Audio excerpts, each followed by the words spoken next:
A paz do Senhor. Graças a Deus nós estamos reunidos mais uma vez em nome do Pai, do Filho e do Espírito Santo. Amém. Estamos estudando sobre o santo sacrifício da missa. Estamos numa caminhada de várias aulas já, para que nós possamos entender plenamente todo o movimento litúrgico, todo o movimento sagrado dentro da Santa Missa. Bom, e nós terminamos o nosso último encontro entendendo o Pai, o Filho e o Espírito Santo. Mas e quando o padre, então, no seu primeiro movimento na Santa Missa, depois de cantarmos a missa e não cantarmos na missa, já explicamos isso, né? Nós cantamos a missa e o padre nos saúda e diz: nós estamos reunidos em nome do Pai, do Filho e do Espírito Santo. Que gesto é esse? Esse gesto já vem desde muito tempo. Então, quando você se sela, né, é um selamento, você chama sobre você o mistério da Santíssima Trindade.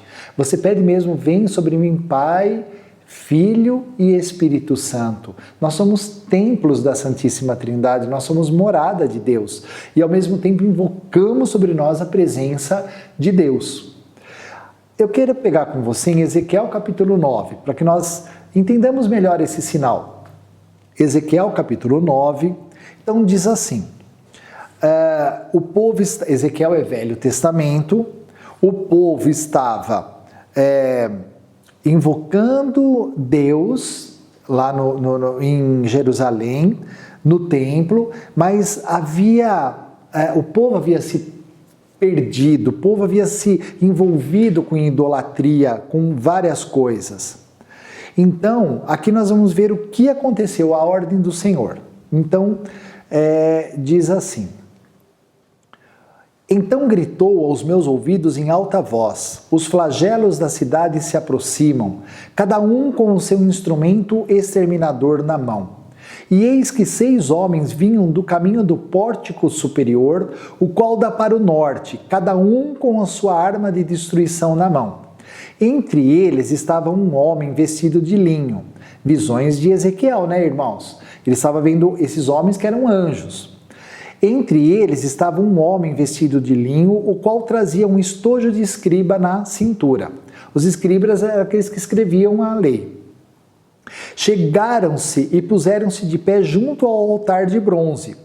A glória do Deus de Israel se ergueu de sobre o querubim, sobre a qual se encontrava. Veio para o limiar do templo e chamou o homem e disse-lhe: percorre a cidade, a saber, Jerusalém, e assinala com uma cruz a testa dos homens que estão gemendo e chorando por causa de todas as abominações que se fazem no meio dela. Sabe como nós hoje que gememos e choramos e clamamos pela conversão, a nossa e a dos pecadores, né?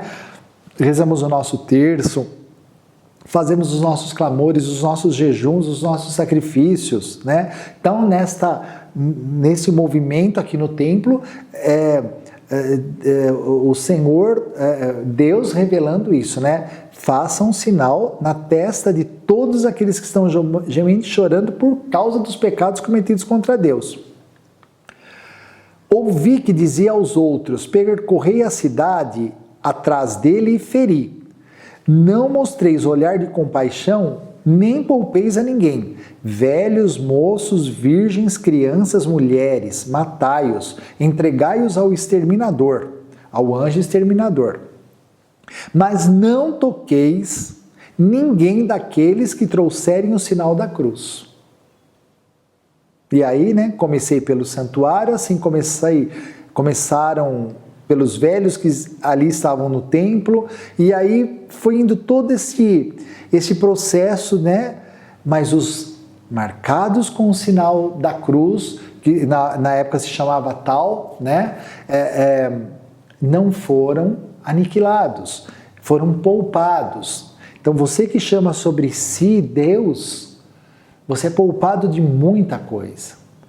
E no decorrer da história da nossa igreja, como é que esse sinal foi ficando cada vez mais evidente para nós?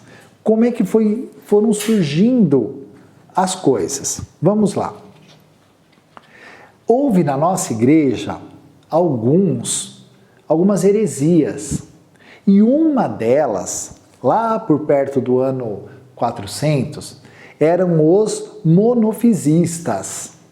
Então, eu quero ler com vocês, no Catecismo da Igreja, o parágrafo 467. O que a Igreja vem nos ensinar? Tudo isso para estudarmos o sinal da cruz, hein? Olha como as coisas na nossa igreja são profundas. Então diz assim, nesta heresia, o que eles começaram a ensinar dentro da igreja. Eu costumo dizer que as heresias sempre surgiram de dentro da igreja. Por isso que São Paulo sempre falou, dentre vós surgirão lobos ferozes que tentarão devorar as ovelhas, que tentarão fazer discípulos dentro, afugentando o rebanho, causando a maior confusão. Hoje em dia também nós temos um monte de coisa na igreja que deixa nós católicos com a cabeça, né? Onde está a verdade? A verdade está na igreja, a verdade está no magistério. Você tem que ouvir o que a igreja ensina e não o que esses lobos do nosso meio estão inventando. Como eu já falei nos encontros anteriores, né? Tem um pessoal na igreja que quer fazer o que quer. Não pode. Você não pode ensinar o que você quer. Eu falei em umas aulas anteriores, entendeu? Né? A teologia é teologia, entendeu? Há várias teologias de Deus dentro da igreja, mas a teologia que te ensina que Jesus não é o Salvador, que não é o fundador da igreja, que Jesus é um revolucionário, pelo amor de Deus. Quando uma pessoa falar para você que Jesus é um revolucionário, foge dessa pessoa. Da onde ele está tirando esses ensinamentos? Como que ele vem ensinar que Jesus não fez os milagres da multiplicação dos pães? Irmãos, eu trabalho com os pobres, eu sei que um ajuda, outro ajuda, a gente leva a ajuda. Mas Jesus operou milagres, Jesus tem poder de operar milagres na minha vida, na sua, nas nossas ajudas humanitárias, porque a igreja trabalha pra caramba com os pobres, não trabalhamos? Né? Eu trabalho com pastoral de rua, com uma equipe de amigos que ajudam. Nós já vimos muita coisa multiplicar nos nossos olhos diante de nós. Agora, se Jesus multiplicou pão, peixe, como é que eu posso falar que ele não multiplicou? Oh, meu Deus do céu! Vamos ter um pouco mais de temor a Deus. Bom, e aqui também surgiu nessa época heresias, gente querendo ensinar coisas que Deus não ensinou.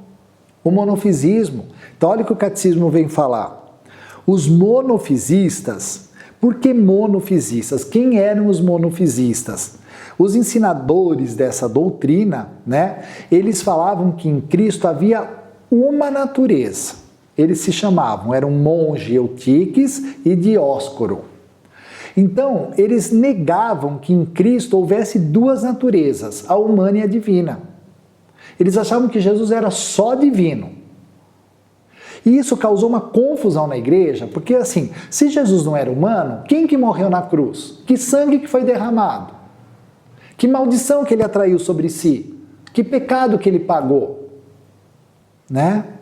Mas então, num concílio ecumênico, a igreja se reuniu nesse quarto concílio de Calcedônia para falar, não, gente, isso não é um ensinamento divino, isso é uma heresia. A heresia é alguma coisa que tem cara de verdade, mas não é verdade, né?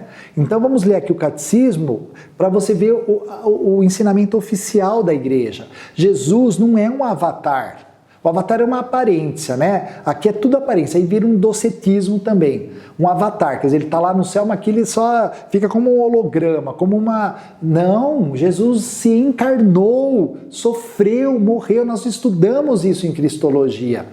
Então aqui diz assim, os monofisistas afirmavam que a natureza humana tinha cessado de existir como tal em Cristo ao ser assumida pela sua pessoa divina de Filho de Deus, Então eles falam que Jesus era só divino.